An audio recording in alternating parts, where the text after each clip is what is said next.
scene है यार माहौल ही चौड़ बना के रखा है ना सफाई सुथराई ना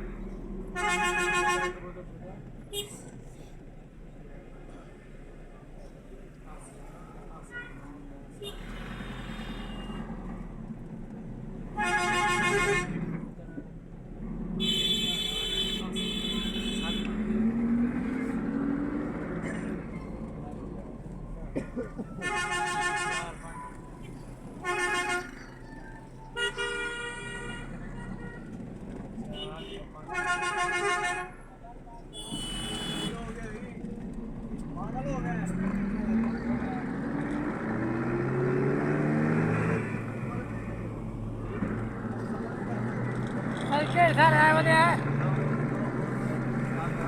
पता लगता भी कार वहीं से पाए बस के पर मोड़ क्या आना ये बंदे हैं तो भाई बात भी